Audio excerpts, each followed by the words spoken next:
మనం తెలుసుకోబోతున్నాం. పరిశుద్ధ గ్రంథములో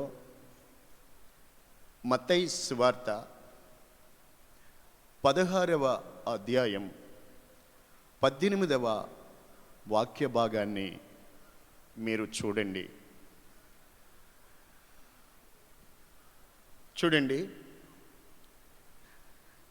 యేసయ్య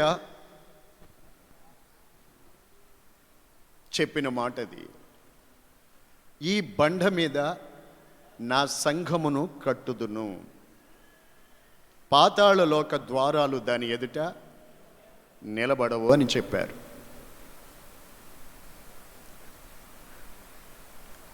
ఈ బండ మీద నా సంఘమును కట్టుదును. సంఘమును గూర్చి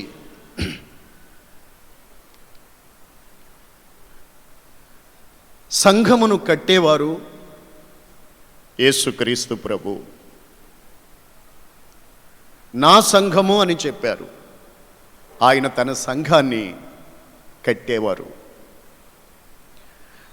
సంఘము అంటే చర్చ్ కాదు, అంటే ఒక భౌతికమైన నిర్మాణము కాదు. సంఘము అని అంటే లోకములో నుండి దేవుడు తన కొరకు ఏర్పరుచుకొనిన ఓ సమూహం, ఓ గుంపు ప్రజలు అని.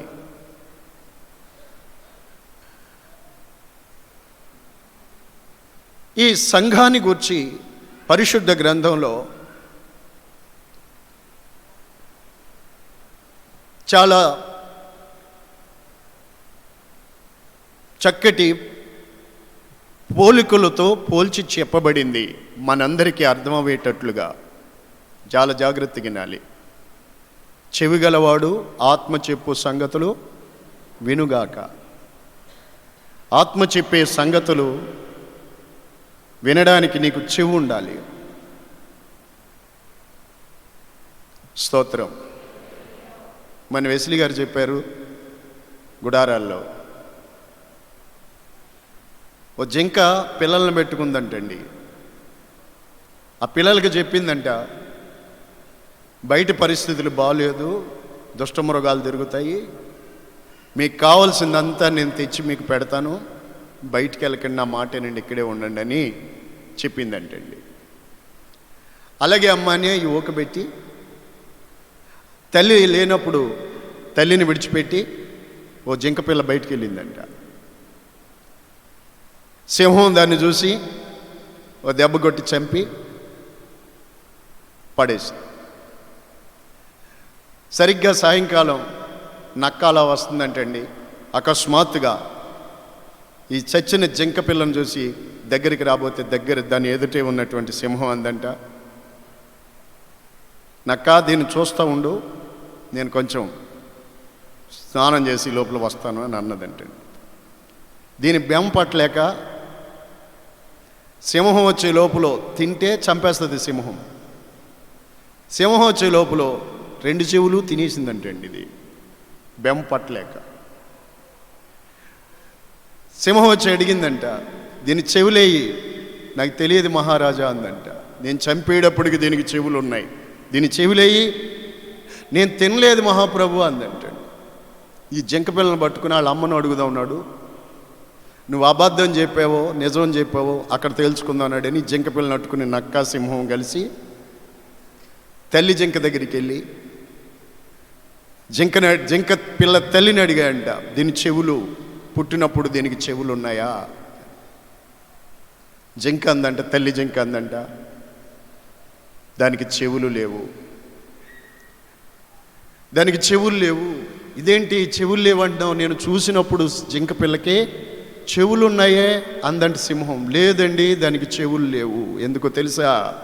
దానికి చెవులు ఉంటే నా మాటినే చెవులుండుంటే ఈ రాత వచ్చేదా?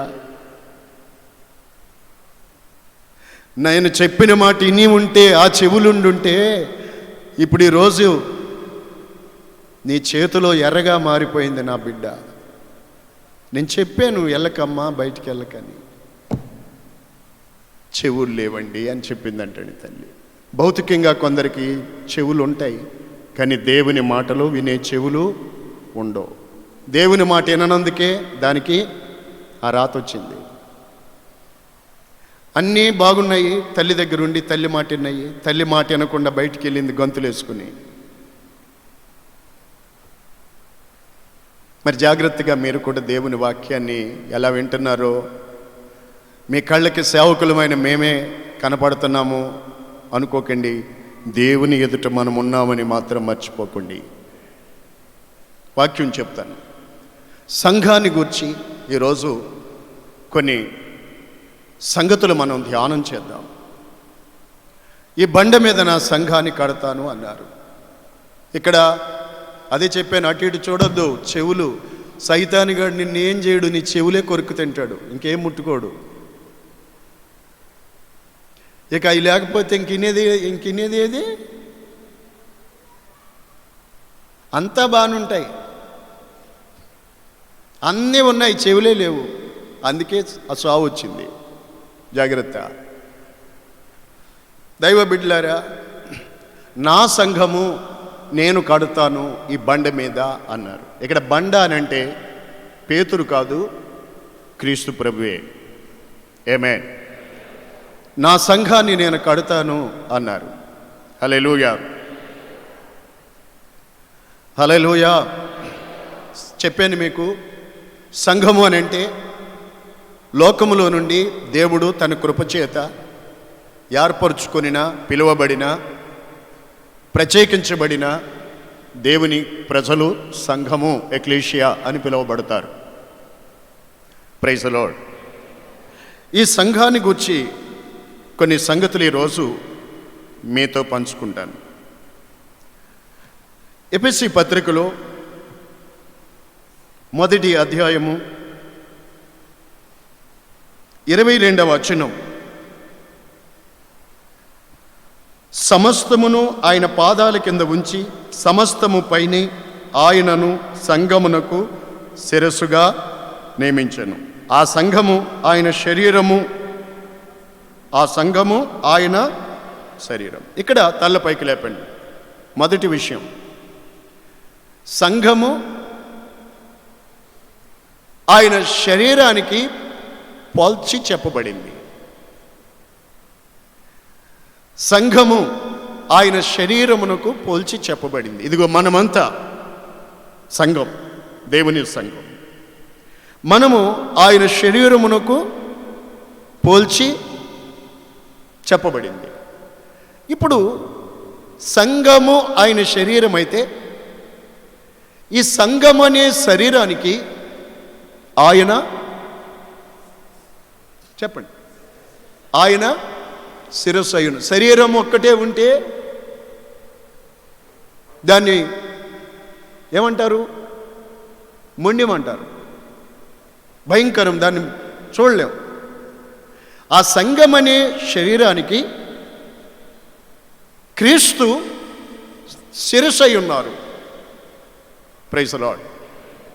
ఒకటి, సంఘం అనేది శరీరానికి పోల్చి చెప్పబడింది. ఇప్పుడు ఈ సంఘం అనే ఆయన శరీరం,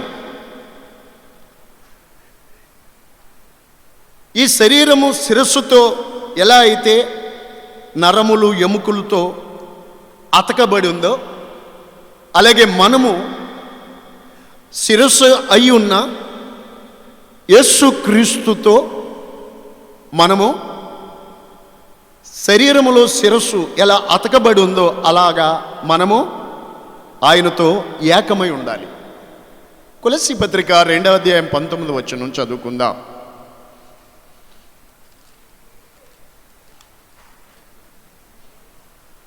స్తోత్రం. చూడండి, అక్కడ ఈ మాటలు ఉన్నాయి. చూడండి, తన శరీర సంబంధమైన మనసు వలన ఓరక ఉప్పొంగుచు శిరస్సును అత్తుకొని వాడెవడును మీ బహుమానమును అపహరింప నీయకుడి. ఆ శిరస్సు మూలముగా సర్వ శరీరము కీళ్ల చేత నరముల చేతను పోషింపబడి అతుకబడినదై దేవుని వలన కలుగు వృద్ధితో అభివృద్ధి పొందుచున్నది. ఇక్కడ మనం తెలుసుకోవాల్సింది ఏంటంటే, సంఘము అయిన మనము శరీరానికి, క్రీస్తు శిరస్సుకు సూచనగా ఉన్నారు. ఈ శరీరం క్షేమాభివృద్ధి నొందాలంటే ఈ శిరస్సుతో అది నరములతోనూ ఎముకలతోనూ అతకబడి ఉన్నది. అలాగే మనము కూడా యేసు క్రీస్తు మనకు సంఘానికి శిరస్సు గనుక ఆయనతో మనము అలాగా శరీరము శిరస్సు ఎలా ఎముకలతో నరములతో అతకబడి ఉందో ఆయనతో మనం అలాగ అతకబడి ఉండాలి. హల్లెలూయా. శిరస్సును అత్తుకొనని వాడు పైన ఉంది చూడండి, బైబిల్ మీ చేతిలోనే ఉండాలి. శిరస్సును హత్తుకొనని వాడు, శిరస్సును హత్తుకొనని వాడు ఎవడు కూడా మీ బహుమానాల్ని అపహరింపనివ్వకుండా చూసుకోవాలి. కొందరు ఈ దినాల్లో ఆ దినాల్లో కూడా, ఆ దినాల్లో ఉన్నట్టు ఈ దినాల్లో కూడా ఉన్నారు, క్రీస్తును అత్తుకొనని వారు. అలాంటి వారు ఎవరైనా కానీ మీరు పొందే బహుమానాన్ని అపహరింపకుండా వారి యొక్క చెడ్డ ఆలోచనలు, వారి చెడ్డ జీవితము లేక అలాంటి వారి వల్ల కలిగేటువంటి ప్రేరణలు చాలా నష్టాన్ని తెచ్చిపెడతాయి. వారు కేవలం శరీర సంబంధమైన మనసు వల్ల ఊరికే ఉప్పొంగుతూ ఉంటారు. శరీర సంబంధమైన మనసు వల్ల ఊరికే ఉప్పొంగుతూ ఉంటారు. అలాంటి వాడెవడు మీ బహుమానాన్ని అపహరింపకుండా జాగ్రత్తగా చూసుకోండి. నా పిల్లరా, శిరస్సుతో శరీరము ఏకమై అతకబడి ఉంటేనే శరీరమునకు జీవముంటుంది, వృద్ధి చెందుతుంది. అలాగే నీవు క్రీస్తు యేసుతో అతకబడి ఉంటేనే నీవు క్షేమాభివృద్ధి నొందుతావు. నీ శరీరం క్షేమాభివృద్ధి నొందుతుంది, నీ జీవితం క్షేమాభివృద్ధి నొందుతుంది. మీకు బాగా అర్థమవుతుందని నేను గ్రహిస్తున్నాను, తలస్తున్నాను. నీవు శిరస్సు అయిన క్రీస్తును అతకబడి ఉన్నావా, లేకపోతే క్రీస్తు నుండి వేరే దూరమై ఉంటే అదే నీ ఆత్మీయ జీవితం అభివృద్ధి చెందకపోవడానికి కారణమై ఉంటుంది. కొందరు ఎంత తెలిసిన బాధ వింటున్నా ఆయనలో అతుక్కోరు. దీన్ని బట్టి మీరు ఆలోచించుకోవాలి.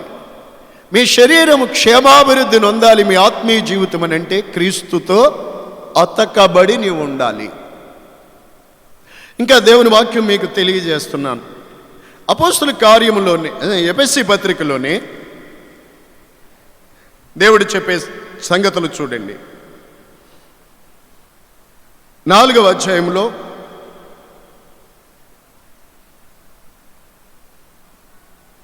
శరీరము క్షేమాభివృద్ధి నొందడం అంటే సంఘము, ఇక్కడ శరీరం అన్న ప్రతి చోట సంఘము అనుకోవాలి. సంఘము అనుకుంటే అక్కడ ఎవరు సంఘం అంటే ఏది?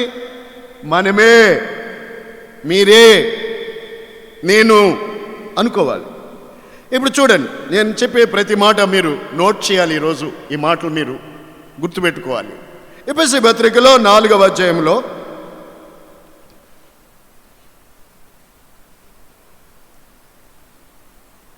స్తోత్రం 13వ వచనం చూడండి. మీరు ఎవరైనా చదివితే మంచిదమ్మా. చూడండి, పరిశుద్ధులు సంపూర్ణులు అవునట్లు క్రీస్తు శరీరము క్షేమాభివృద్ధి చెందునట్లు. హలో, యేసుక్రీస్తు ప్రభువుని నమ్ముకుని విశ్వసించి మీరు బాప్తిసం కూడా పొందుకుని ఉన్నారు. అంతటితో ఆగిపోకూడదు. మీ పాపములను ఒప్పుకొని విడిచిపెట్టారు కొందరు, అంతటితో ఆగిపోకూడదు.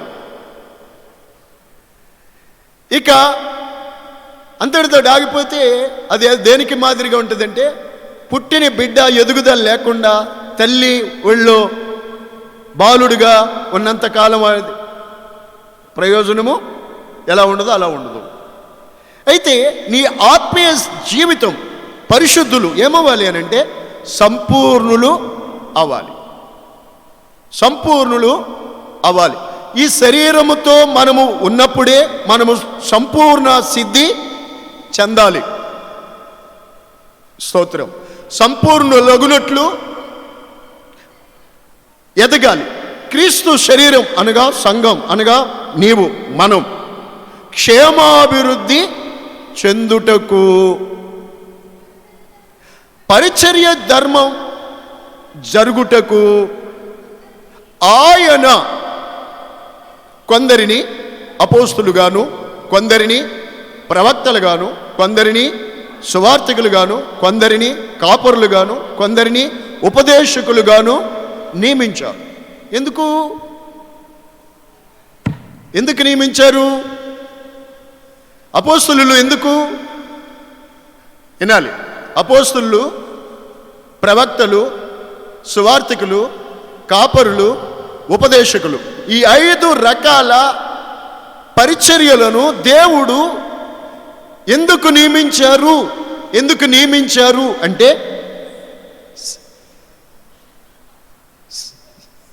సంఘము అనే ఆ శరీరము క్షేమాభివృద్ధి చెందుటకు, పరిశుద్ధులు సంపూర్ణులగుటకు. ఈ 5 రకముల పరిచర్య ఉపదేశాలు దేవుడు నియమించాడు. ఇప్పుడు సంఘము అనగా మనము లేక మీరు దేవుని శరీరముగా ఉన్న మీరు క్షేమాభివృద్ధి నొందాలి. అనగా పైనుంది చూడండి, పై మాటల్లో చూడండి, 11, 12 కలిసి ఉన్నాయి. తప్పక మీరు చూడాలి. మనమందరము విశ్వాస విషయంలోను దేవుని కుమారుని గురించిన జ్ఞాన విషయంలోను ఏకత్వం పొంది సంపూర్ణ పురుషులకు అగు వరకు అనగా క్రీస్తు యేసుకు కలిగిన సంపూర్ణతకు మనము సమానంగా ఎదుగున్నట్లు, అది క్షేమాభివృద్ధిని పొందటం. ఈ పరిచర్యలను దేవుడు నియమించారు. ఎందుకు? శరీరము క్షేమాభివృద్ధి నొందాలి, సంఘము క్షేమాభివృద్ధి నొందాలి. Praise the Lord. సంఖ్యలోనూ క్షేమాభివృద్ధి నొందాలి. విశ్వాస విషయములో దేవుని కుమారుని గురించిన జ్ఞాన విషయములో, పరిశుద్ధత విషయములో ఆయనకు సమానంగా మనము ఎదుగున్నట్లు, అదే క్షేమాభివృద్ధి చెందటం. హల్లెలూయా, హల్లెలూయా. కనుక ప్రియులారా, ఒకటి సంఘము ఆయన శరీరం. ఈ సంఘమనే ఆయన శరీరమునకు క్రీస్తు శిరస్సై ఉన్నారు.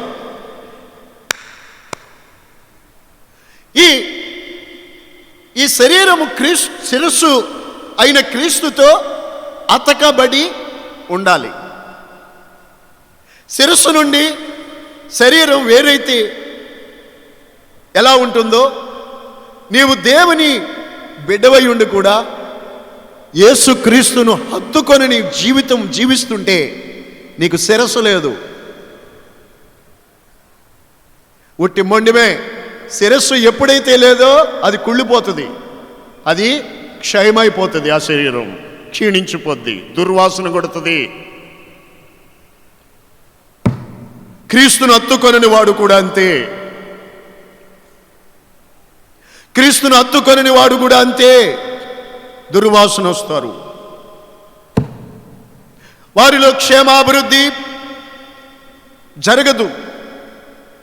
వారు క్రీస్తు వలె మారరు, సంపూర్ణతలోకి ఎదగరు. Praise the Lord. గనుక ఈ శరీరము శిరస్సుతో అత్తుకొని దేవుడు నియమించిన అపోస్తులు, ప్రవక్తలు, కాపరులు, సువార్తికులు, ఉపదేశకులు బోధించినటువంటి ఈ బోధలో ఏం జరగాలి అని అంటే, ఈ బోధను పొంది ఆ ప్రకారముగా ఎదగాలి. మీకు తెలియజేస్తాను చూడండి. మొదటి తిమోతి పత్రికలో వాక్యం కావాలని వచ్చిన వాళ్ళు, వాక్యం కొరకు వచ్చిన వాళ్ళు వాక్యం వినండి, పొందుకుని వెళ్ళండి. తిమోతి పత్రిక 4వ అధ్యాయం 6వ వచనంలో ఉంటుంది, విశ్వాస సుబోధ సంబంధమైన వాక్యముల చేత పెంపారవలెను అని ఉంది. సంఘం ఏమవ్వాలి? క్షేమాభివృద్ధి నొందాలి అని అంటే ఏం కావాలి? ఈ అపోస్తులు, ప్రవక్తలు, కాపరులు, సువార్తికులు, ఉపదేశకుల ద్వారా దేవుడు ఇచ్చినటువంటి విశ్వాస సుబోధ సంబంధమైన వాక్యముల చేత పెంపారాలి, క్షేమాభివృద్ధిని పొందాలి. హల్లెలూయా.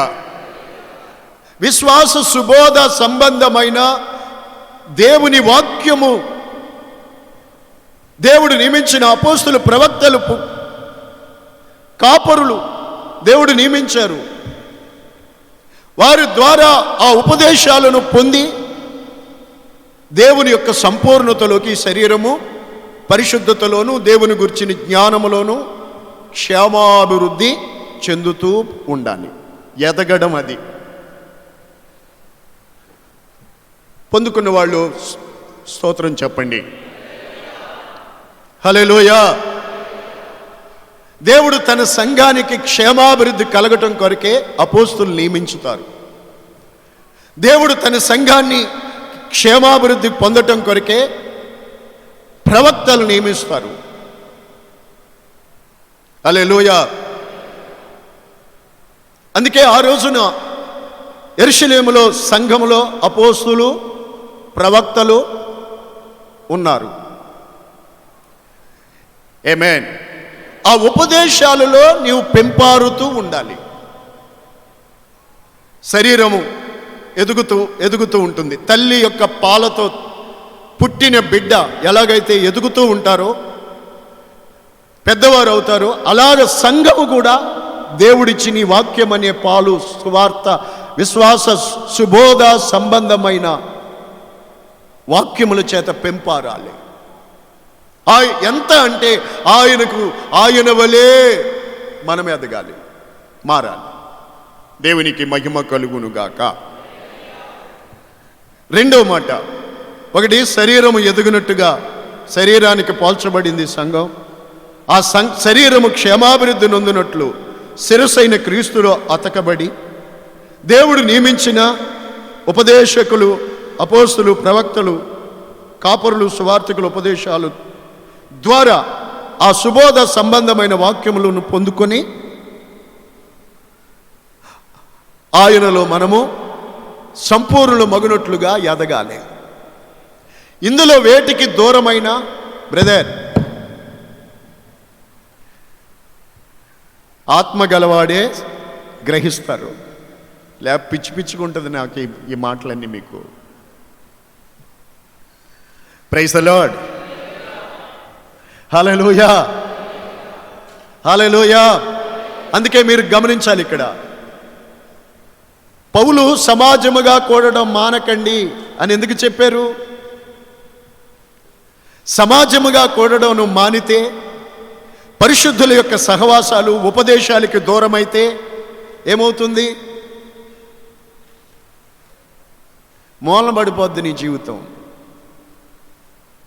విశ్వాస సుబోధ సంబంధమైన ఉపదేశాలు పొందుకోకపోతే అంతే సంగతులు. అందుకే పాత నిబంధనలో కూడా చెప్పారు, ఇశ్రాయేలుకి ఏమని తెలుసా? మీరు లేవీయులను విడవకూడదు. స్తోత్రం. లేవీయులను విడవకూడదు అని పాత నిబంధనలో గ్రంథంలో రాయబడింది. స్తోత్రం. ఆమేన్, ఆమేన్. మనం అపోస్తుల కార్యాల్లో 3వ అధ్యాయంలో చూస్తాం. ఆ కుంటివాడు స్వస్థత పొందిన తర్వాత వాడు పేతురు యోహానులను పట్టుకొని ఉండెను అని వ్రాయబడింది. అవసరం మనకి. దేవుడు నీ క్షేమాభివృద్ధి కొరకు నియమించిన ఆ అపోస్తులు, ప్రవక్తలు, కాపరులు, ఉపదేశకులు, సువార్థికులను పట్టుకుని ఉండాలి. వారి ద్వారా దేవుడు మనకు అవసరమైన, సంఘానికి అవసరమైన ఉపదేశాన్ని దేవుడు తెలియచేస్తారు, అందిస్తారు. Praise the Lord. దేవుని చేత నియమించబడ్డ పరిచర్య, ఆ సహవాసాలు, సంఘాలు ఎప్పుడూ క్షేమాభివృద్ధి నొందుతూ ఉంటాయి. ఆమేన్. రెండవ మాట మీకు చెప్తాను. సంఘం అనేది ఒక కట్టడానికి పోల్చి చెప్పారు. తీయండి ఎఫెసీ పత్రిక, ఎఫెసీ పత్రిక 2వ అధ్యాయము 20వ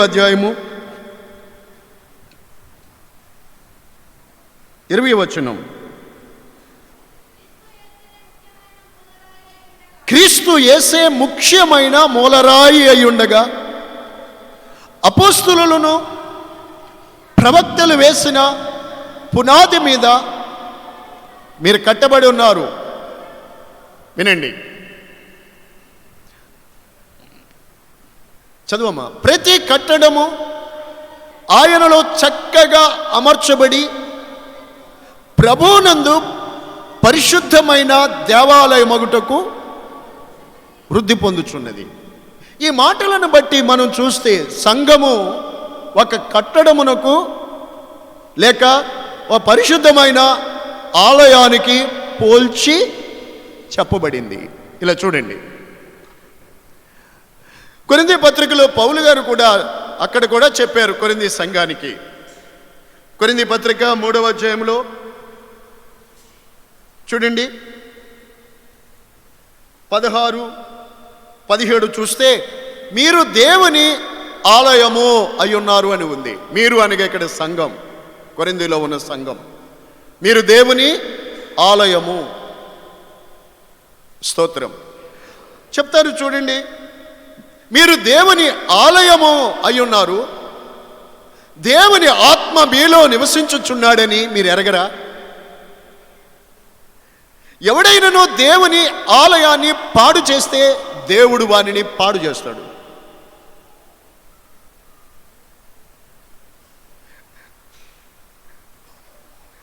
దేవుని ఆలయము పరిశుద్ధమై ఉన్నది, మీరు ఆ ఆలయమై ఉన్నారు. గమనించండి, మనం ఏమై ఉన్నాము? ఇక్కడ దేవుని ఆలయమై ఉన్నాం. దేవునికి మనం ఒక ఆలయము లేక ఒక నివాస స్థలముగా మీరు కట్టబడుచున్నారని ఉంది అక్కడ. దేవునికి తీయండి పేతురు పత్రిక 2వ అధ్యాయము 5వ వచనం. అమ్మా, యేసుక్రీస్తు ద్వారా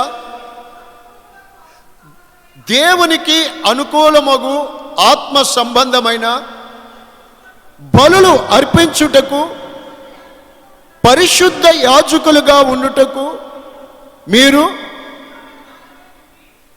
మీరు సజీవమైన రాళ్ల వలె ఉండి ఆత్మ సంబంధమైన మందిరముగా కట్టబడుచున్నారు.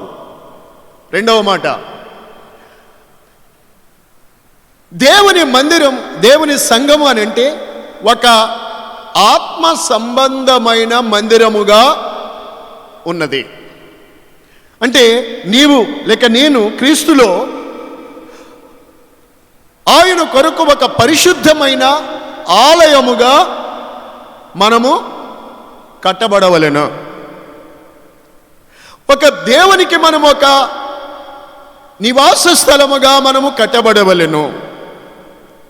మనము దేవునికి పరిశుద్ధమైన ఒక ఆలయముగా సంఘమనున్నది సూచనగా ఉన్నది. స్తోత్రం. హల్లెలూయా. దేవుని ఆలయము మనమే. దేవుడు నివసించే ఆలయము మనమే. పాత నిబంధనలో దేవుడు నేను వారి మధ్యలో నివసించినట్లు నాకు ఒక పరిశుద్ధ స్థలము నిర్మించాలని దేవుడు చెప్పారు. అది టెబర్నకలే. అయితే కొత్త నిబంధనలో మనలను దేవుడు ఎలాగ కట్టుచున్నాడు అని అంటే, మనమే దేవుని ఆలయముగా దేవుడు మనలను కట్టుచున్నాడు. మనము దేవుని ఆలయముగా మనము కట్టబడవలెను. ఎలా అని అంటే, ఎలా కట్టబడాలి? అక్కడ చెప్పబడింది ఎఫెసీ 2:20లో, క్రీస్తు యేసే ముఖ్యమైన మూలరాయి. ఆయనే, క్రీస్తు యేసే ముఖ్యమైన ఆయన మూలరాయి. అపోస్తులు ప్రవక్తలు వేసిన ఆ బేస్ మీద మీరు కట్టబడుచున్నారు. ప్రతి కట్టడము ఆయనలో చక్కగా అమర్చబడాల. ఒక కట్టడమును పోల్చి సంఘము ఉన్నది. ఇలా తలపైకి లేపండి, చెప్తాను మీకు.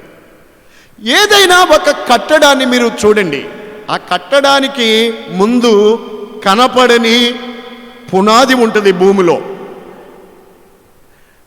కదండి. పునాది ఉంటుంది, పునాది కనపడదు బయటికి, అది భూమిలో ఉంటుంది లోపల. బాగా లోతుగా తవ్వి ఐరన్, ఇసుక, సిమెంటు, కాంక్రీటు అన్నీ పోసి, నీళ్లు పోసి దాన్ని బాగా బలముగా వేస్తారు, బండగా చేస్తారు, బండగా మారుస్తారు. అప్పుడు ప్రతిదానికి కూడా బేస్ ఉంటుంది, బేస్మెంట్ ఉంటుంది, పునాది ఉంటుంది ఏ కట్టడానికైనా. అప్పుడు దానిపైన కట్టబోయే కట్టడం, దానిపైన ఏం చేయాలి? ఇప్పుడు ఆ పునాది మీద, పునాది ఎలాగైతే ఉందో దానికి చక్కగా, అంటే ఈ ప్రక్క కానీ ఈ ప్రక్క కానీ ఎక్కడ లోపలికి కానీ బయటకు కానీ తేడా లేకుండా చక్కగా అంది మీద అమర్చబడతాయి. ఒక రాయి తర్వాత ఒక రాయి, ఒక రాయి తర్వాత ఒక రాయి అమర్చబడతాయి కదండి.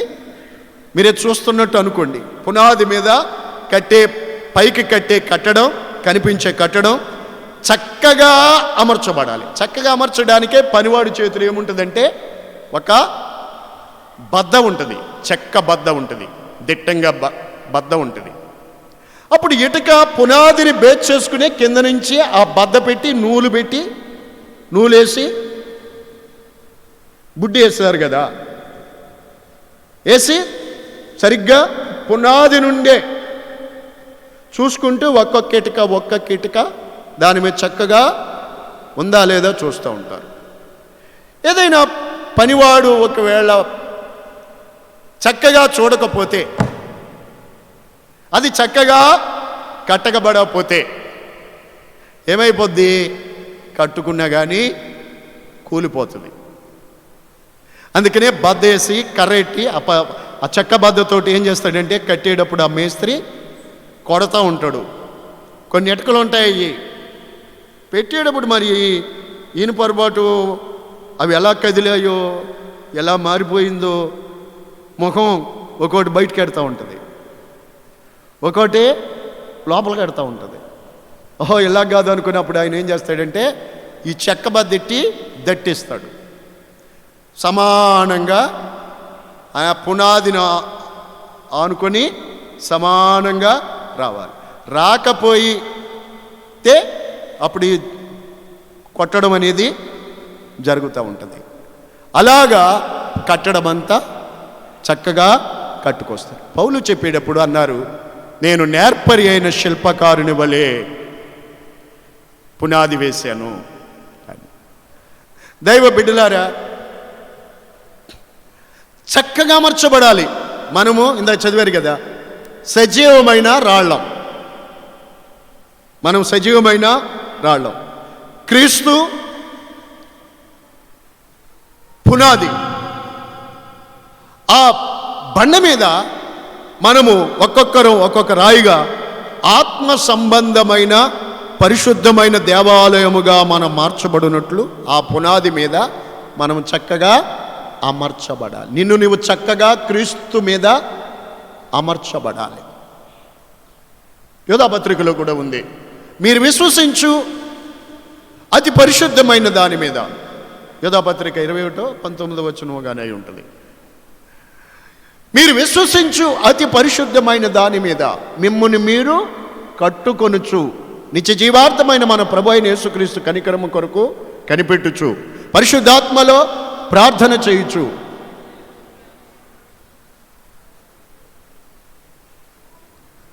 కాబట్టి ప్రతి వ్యక్తి కూడా ప్రభు యొక్క రాకడ సమీపంగా ఉంది.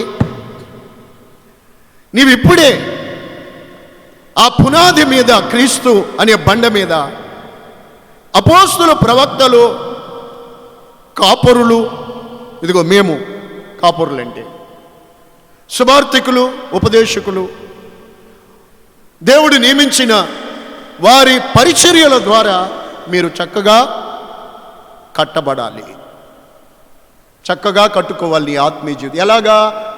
దేవునికి నివాస స్థలముగా.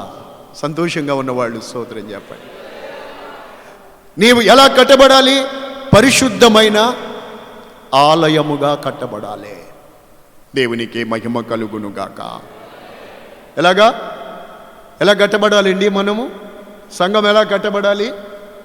చెప్పాలి. ఏమి లేదా మీ దగ్గర? ఎలా కట్టబడాలి? నీవు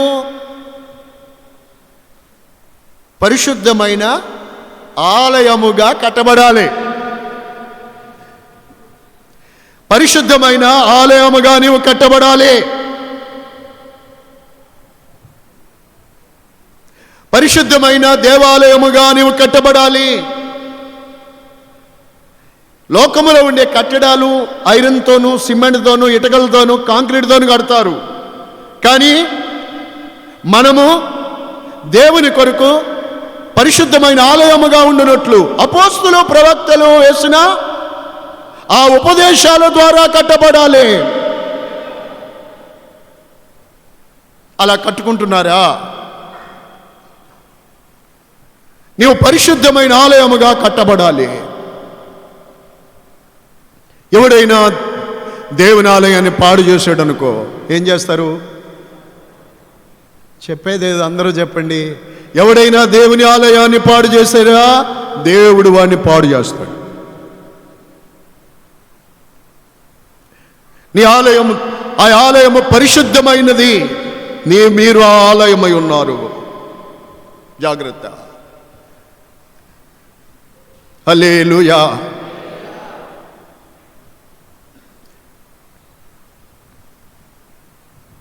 ఈ ఆలయాన్ని పాడు చేయకు. దేవునికి పరిశుద్ధమైన ఆలయముగా కట్టుకోవాలి. స్తోత్రం, స్తోత్రం, హల్లెలూయా. నా ప్రియులారా, ఈ ఆలయము కట్టుకుని దేవాలయముగా నిన్ను పరిశుద్ధమైన ప్రవక్తలు, ఉపదేశాల ద్వారా కట్టుకుని ఏం చేయాలి? ఆ ఆలయంలో ఏం జరగాలి? అవసరమైన మాటలు మీరు తీసి చూడండి, చదవండి, గుర్తుపెట్టుకోండి, నోట్ చేసుకోండి. ఇందాక చదివించాను నేను మీకు, పేతురు పత్రిక 2:5 ఉంది. దేవునికి ఆత్మ సంబంధమైన బలులు అర్పించాలి. నీవు దేవాలయముగా, పరిశుద్ధమైన దేవాలయముగా కట్టుకుని దేవునికి ఆత్మ సంబంధమైన బలులు అర్పించుటకు. ఆత్మ సంబంధమైన బలులు. పూర్వం పాత నిబంధన కాలంలో బలులు అర్పించేవారు. గొర్రె, కోడెదూడ, పొట్టేలు, పావురము, ఇలా బలులు, చిన్న బలులు, పెద్ద బలులు అర్పించేవారు. ఇప్పుడు ఆత్మ సంబంధమైన బలి ఏది?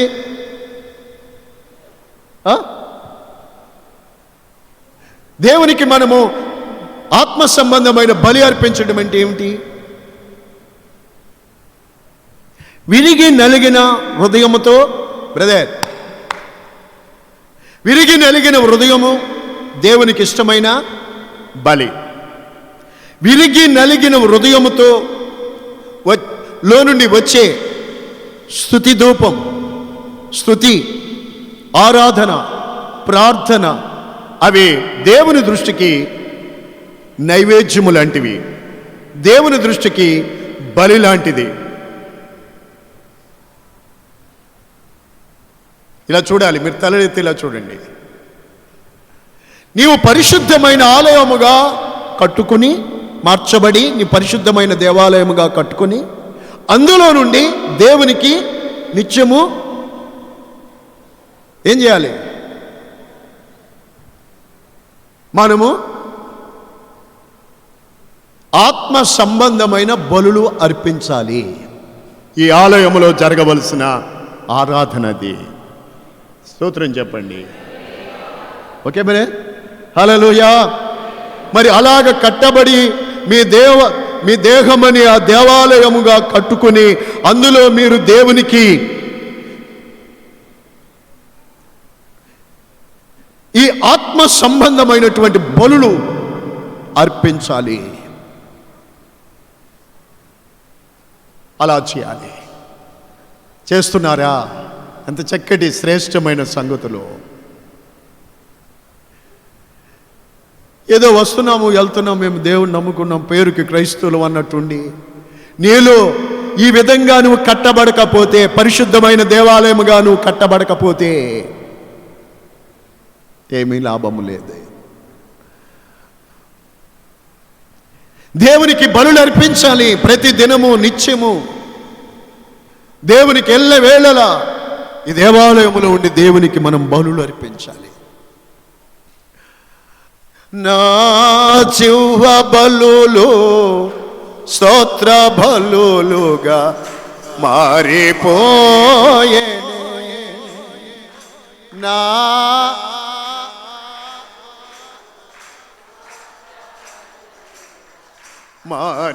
మారిపోయేనే కృపా సత్య సంపూర్ణుడా, సర్వలోకానికే చక్రవర్తివి నీవే యేసయ్యా, సర్వలోకానికే చక్రవర్తివి నీవే యేసయ్యా, నా సన్మానానికే మహనీయుడవు నీవేనయ్యా, మహనీయుడవు నీవేనయ్యా, కృపా సత్య నా సర్వలోకానికే చక్రవర్తివి నీవే యేసయ్యా, సర్వలోకానికే చక్రవర్తివి నీవే యేసయ్యా. చెప్పండి చెప్పండి చెప్పండి. సంఘము అన్నది ఏమిటి? సంఘం అంటే ఒకటి, సంఘం అనేది శరీరానికి పోల్చి చెప్పబడింది. ఈ శరీరము శిరస్సులో ఏకమై ఉన్నట్టు మనము క్రీస్తులో ఏకమై ఉండాలి. ఆ శరీరము క్షేమాభివృద్ధి పొందుతూ ఉండాలి, క్షేమాభివృద్ధి పొందుతూ ఉండాలి. Praise the Lord. క్షేమాభివృద్ధి నొందుతూ ఉండాలి. అందుకు అపోస్తులు, ప్రవక్తలు, కాపరులు, సువార్తికులు, ఉపదేశకులు 5 రకాల పరిచర్యలను దేవుడు సంఘక్షేమం కొరకు దేవుడు నియమించాడు. ఆ విశ్వాస సుబోధ సంబంధమైన వాక్యాల చేత మీరు పెంపారాలి, క్షేమాభివృద్ధి పొందుకోవాలి. రెండో చెప్పాను, సంఘం అనున్నది ఒక కట్టడానికి పోల్చి చెప్పబడింది. ప్రతి కట్టడము పునాది మీదే కట్టబడాలి. అందుకే యేసయ్య చెప్పారు, లూకా సువార్త 6వ అధ్యాయము 46-47లో చూస్తే, ఎవడైనాను నా ఎద్దుకు వచ్చి నా మాటలు విని వాటి చొప్పున చేసే ప్రతివాడు బండ మీద కట్టబడిన లేక పునాది మీద కట్టబడిన కట్టడం వలె ఉంటాడు, లేక ఇల్లు వలె ఉంటాడు. ఆలోచించాలి. రేపు ప్రభు రాకడలో నీవు నిలబడాలి అని అంటే ఇప్పుడు పునాది మీద నీవు కట్టబడాలా. దేవునికి మహిమ కలుగునుగాక. పునాది మీదే కట్టబడాలి. పునాది మీద కట్టబట్టం అంటే ఏంటి? పునాది మీద కట్టబట్టం అంటే ఏంటి? చాలాసార్లు చదివారు కదా. ఏంటి పునాది మీద కట్టబట్టం అంటే? అదే యేసయ్య చెప్పి, నా యొద్దకు వచ్చి నా మాటలు విని వాటి చొప్పున, అంటే ఉపదేశము చొప్పున చేయుట, అదే పునాది మీద కట్టబడిన కట్టడం. ఇసుక మీద కట్టడం అంటే, ఇసుక మీద కూడా ఒక ఇల్లు కట్టినట్టు అక్కడ ప్రభువు చెప్పారు కదా. ఇసుక మీద ఇల్లు కట్టారు, వాన వచ్చింది, వరద వచ్చింది, గాలి విసిరింది, ఏమైంది చెప్పండి? కూలిపోయింది, నాశనమైంది, సిగ్గుపడ్డారు. దాని అర్థం ఏమిటి? ఎవడైనా నా యొద్దకు వచ్చి నా మాటలు విని వాటి చొప్పున చేయని ప్రతివాడు, అది ఇసుక మీద ఇల్లు కట్టుకున్న బుద్ధిహీనుణ్ణి పోలి ఉంటాడు. ఈ రోజున మీరు దేవుని సన్నిధిలోకి వచ్చి ప్రభు అయిన యేసుక్రీస్తు యొక్క ఉపదేశాలు వింటూ అలాగునే మీరు కట్టబడితే పునాది మీద కట్టిన కట్టడం నిలిచినట్లు రేపు ప్రభు రాకడలో నిలుస్తారు. అదే బండ మీద కట్టడం, చక్కగా అమర్చబడటం. ఒక కట్టడం వలేని మీ విశ్వాస జీవితం కట్టబడాలి. సంఘం ఎలా కట్టుకుంటున్నారో చూసుకోవాలి. కొరింథీ పత్రికలో చక్కటి మాటలు దాని గురించి వివరంగా రాయబడి ఉన్నాయి. మొదటి కొరింథీ పత్రిక 3వ అధ్యాయంలోనే దొరుకుతాయి మనకి. చూడండి, తప్పక చదవాలి.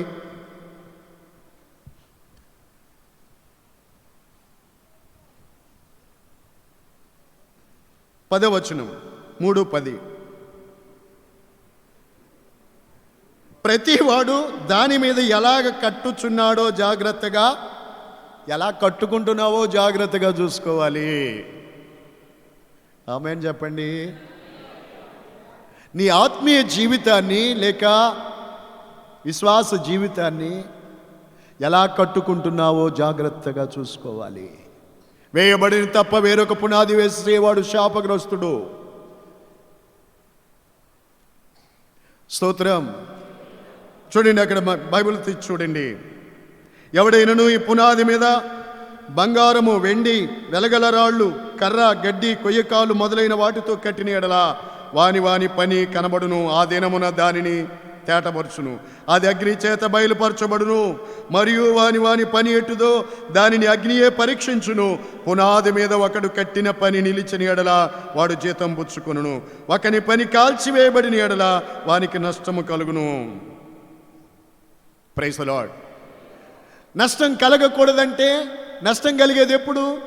పని అగ్ని చేతే పరీక్షించబడ్డప్పుడే తెలుస్తుంది. పైన కొన్ని చెప్పారు: బంగారం, వెండి, వెలగల రాళ్ళు, కర్ర, గడ్డి, కొయ్యకాలు, ఇవన్నీ ఉన్నాయి. ఇందులో అగ్ని చేత పరీక్షించబడ్డప్పుడు నష్టము జరగకుండా ఉండాలంటే నీవు బంగారు, వెండి, వెలగల రాళ్ల చేతే కట్టబడాలి, కట్టుకోవాలి.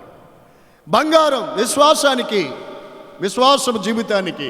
స్తోత్రం, హల్లెలూయా. ఈ వెలగల రాళ్ళు మనం ప్రకటన గ్రంథంలో చూస్తాం. 12 పునాదులు మీద 12 ముత్యములతో కట్టబడ్డాయి. స్తోత్రం. అపోస్తులు బోధించిన ఉపదేశాల ప్రకారంగా కట్టబడాలి. కర్ర, గడ్డి, కొయ్యకాలు అది మనుషుల యొక్క పద్ధతులు, మనుషుల యొక్క ఆచారాలు. ఈ రోజున లోకంలో అనేక సంఘాలు మా ఇదే ఆచారం, మాకు ఇదే పద్ధతి, ఇలాగే మేము అనుకుని ఆ రకంగా కట్టబడితే అగ్ని చేత పరీక్షించబడ్డప్పుడు ఈ కాలిపోయి నష్టం జరుగుతుంది. హల్లెలూయా చెప్పొచ్చు కదా. మీరు ఎలాగ కట్టుకుంటున్నారు? ప్రభు రాకడ సమీపంగా ఉంది. ఇవన్నీ భయంకరమైన తెగుళ్ళు, ఇవన్నీ దానికి సూచన. ఇంకా ఏదో మనం అనుకున్నట్టుగా, మీరు ఊహించుకున్నట్టుగా జరగకపోవచ్చు. ఊహించని గడియలో ఆయన వస్తాడు. మీరు ఏవేవో ప్లాన్లు స్కెచ్లు వేసేసుకుంటూ ఉంటారు. రేపు ఇది చేద్దాం, ఎల్లుండి అది చేద్దాం, వచ్చే సంవత్సరం అది చేద్దాం, ఇంక 2 ఏళ్ళ పోతే పెళ్లి చేద్దాం, 4 ఏళ్ళ పోతే అది చేద్దాం, ఇది చేద్దాం, ఇది చేద్దాం, అది చేద్దాం, ఇది చేద్దాం. మీకేం తక్కువేంటి ఆలోచనలు? మీ బుర్రకాయ పెద్దదే.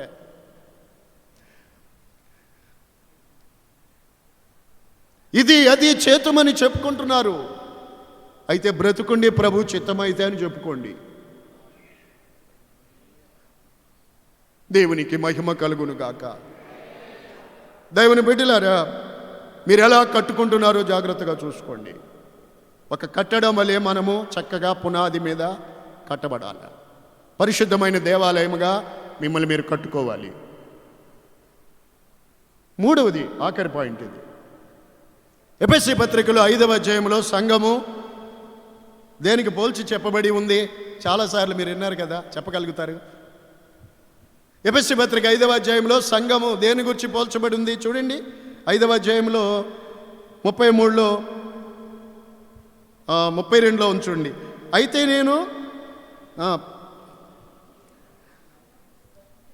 నేను క్రీస్తుని గురించి సంఘాన్ని గురించి చెప్పుచున్నాను అంటారు.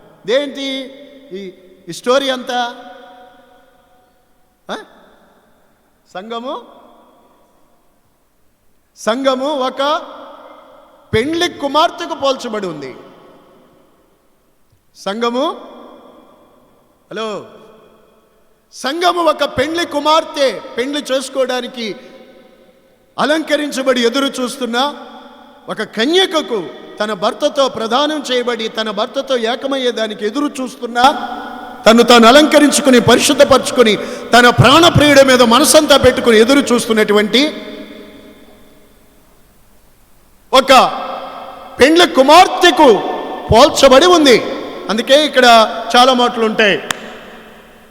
సరిగుజా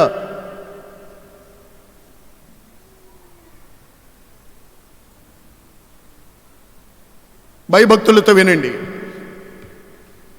ఇవి కళ్ళబుల్లి మాటలు కావు, దేవుని మాటలు ఇవి. బాగినాలి. ఎంత అంటే ఉన్నతమైన స్వచ్ఛమైన దేవుని వాక్యం, నిర్మలమైన పాలుకి వెలగల రాళ్ళు ఎంత విలువో. అందుకే ఈ వెలగల రాళ్ళు గురించి, బంగారం గురించి వాక్యంలో, కీర్తనలో మనకి తెలుసు. ఏది? బంగారు కంటే, మేలిమి బంగారు కంటే నీ వాక్యము కోరదగినది. ముత్యములు కంటే అది కోరదగినది. వీటన్నిటికంటే గొప్పది దేవుని వాక్యం. మనం ఈ లోకంలో ఏముందండి? 60 ఏళ్ళు, 50 ఏళ్ళు, 70 ఏళ్ళు. ఇప్పుడు ఈ కరోనా వచ్చింది, రేపేమంది కాదు అనుకుంటున్నారు. ఊరికే జ్వరం వస్తే చాలు, కరోనా గిని వచ్చిందా, రేపు గిని ఉంటానా ఉన్నా అని భయం. ఎప్పుడు పోతామో లేదు, గ్యారంటీ లేదు. తుమ్ము వచ్చిందా, కరోనా గిని వచ్చింది మన భయం. ఈ మాయిదారు కరోనా వచ్చిపడి మొత్తం ప్రపంచాన్ని అందరు నల్లగొడుతుంది. నేను చెప్పాను ఈ మధ్య వాక్యం ఓ సభలో, భయపడేది క్రైస్తవుడు కరోనా కాదు, దేవునికి మాత్రమే. ఆయన నుండి దూరమైపోకుండా ఉండేటందుకే చూసుకోవాలి. యేసు రక్తం మన మీద ప్రోక్షించబడి ఉంటే అటు మధ్యలోంచి నడిచినా మనకేది అంటదు. అగ్ని మధ్యలో నడిచినా జ్వాలలు మనల్ని కాల్చజాలం. స్తోత్రం. కలలో కూడా మీరు తలుచుకోకండి, అత్తమాను కరోనేమో అనుకోకండి. మీకు దగ్గొచ్చిన, తుమ్మొచ్చిన ఇదేమో అనుకోకండి. ఏది వచ్చినని భయపడితే అదే వస్తుంది. నీకు రోగం వచ్చినా స్వస్థపరిచేవాడు ఉన్నాడు కదా, మనకి భయం ఎందుకు? మనం స్వస్థపరిచేది కోవాక్సిన్ కాదు, ఆస్ట్రాజెనకా ఏది కాదు, స్నిత్నిక్ కాదే. స్తోత్రం. నీకు వ్యాధి వచ్చినను నేను స్వస్థపరిచి యెహోవాను నేనే. దైవజనమా, దేవుని సన్నిధిలో ఉన్నాం, మీకు ఇది ఉంటే బాగుండేది. సర్వశక్తుడైన దేవుని ప్రజలారా, సంఘం అనేది పెండ్లి కుమార్తెకు పోలికగా ఇక్కడ పౌలు వివరించుచున్నారు పరిశుద్ధాత్మ దేవుడు. కొన్ని మాటలు అక్కడ ఉన్నాయి. మనకి భౌతికంగా కూడా మనం వివాహాలు చేసేటప్పుడు చెబుతూ ఉంటాం మేము. అక్కడ ఉంది 5వ అధ్యాయం 22వ వచనంలో నుండి చూసుకుంటే,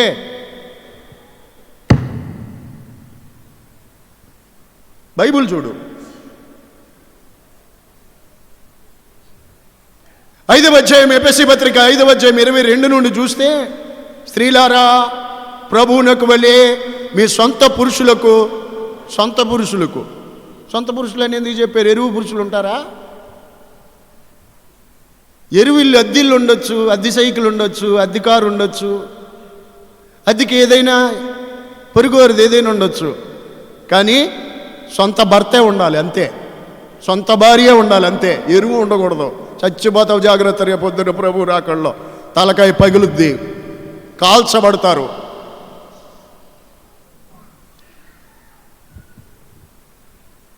దేవుని ఎదుట ఎవడు తప్పించుకోలేడు.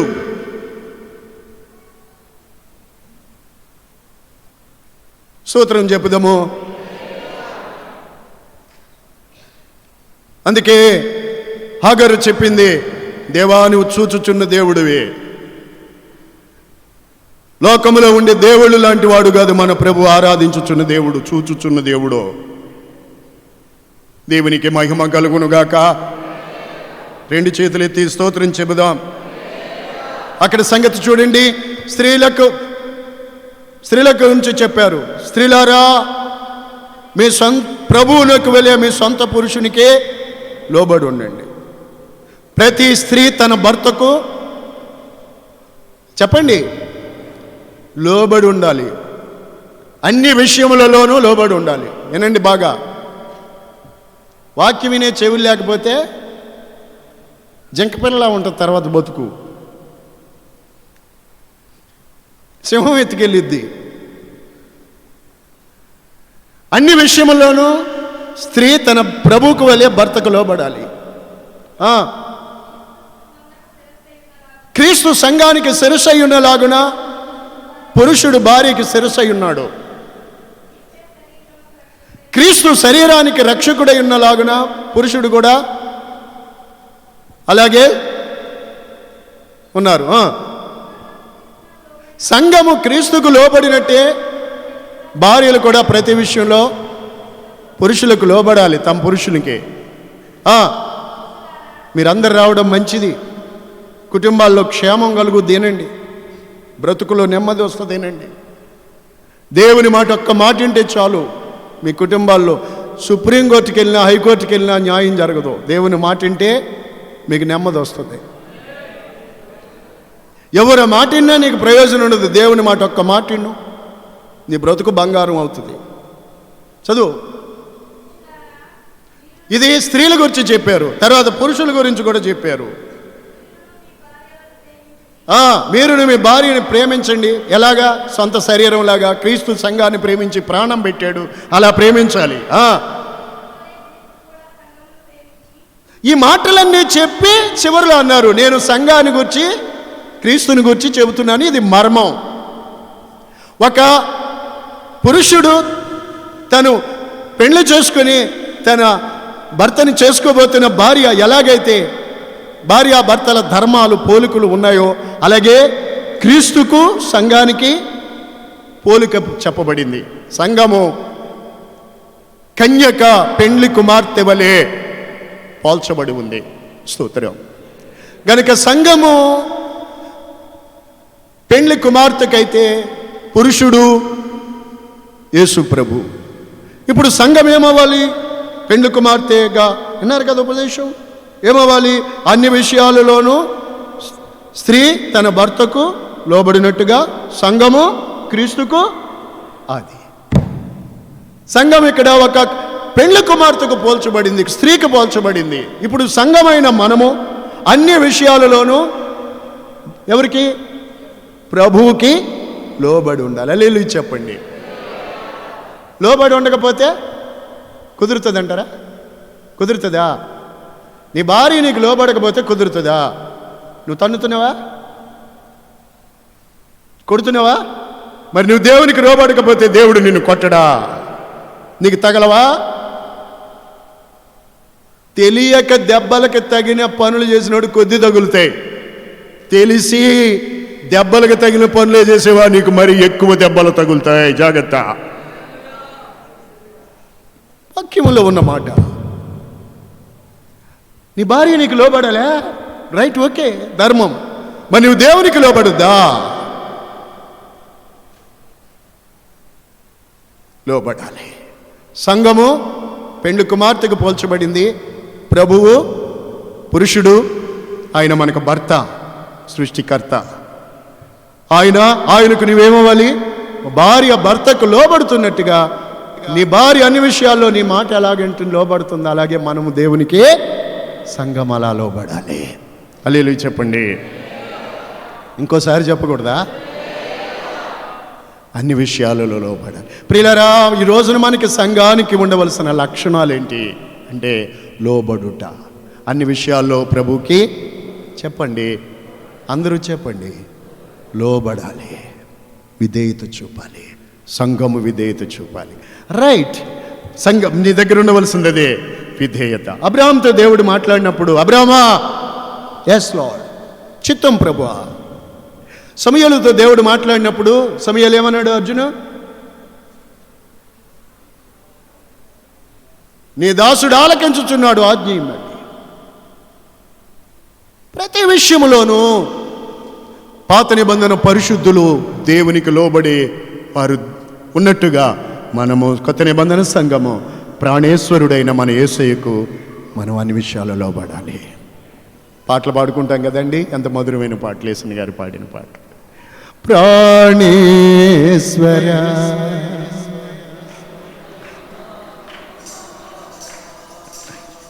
ప్రణుతింతును నిన్నే ఆశ తీరా, ప్రాణేశ్వర ప్రభు దైవా కుమారా.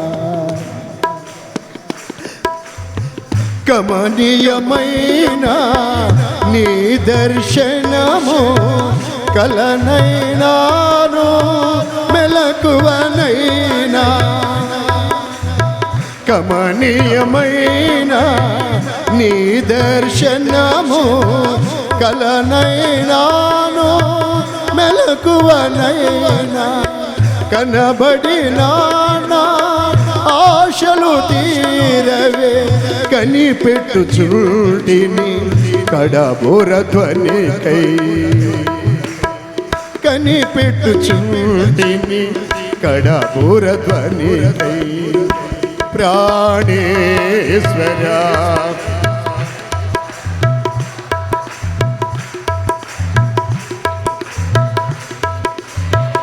ఆశ తీరా, ప్రాణేశ్వర ప్రభు. హల్లెలూయా. అన్ని విషయాలలో దేవునికి ఒక భర్తకు తన భార్య లోబడినట్టుగా సంఘము అన్ని విషయాలు క్రీస్తుకు లోబడాలి. ఆఖరి మాట అక్కడ ఉంది చూడండి, 5వ అధ్యాయం 27వ వచనంలో. సంఘమును, ఈ సంఘాన్ని దేవుడు ఏం చేయబోతున్నాడు అంటే అక్కడ ఉంది చూడండి, డాగు ముడత కళంకము లేకుండా పరిశుద్ధమైనదిగాను నిర్దోషమైనదిగాను మహిమ గల సంఘముగాను ఆయన దానిని తన ఎదుట నిలబెట్టుకోబోతున్నాడు. హల్లెలూయా.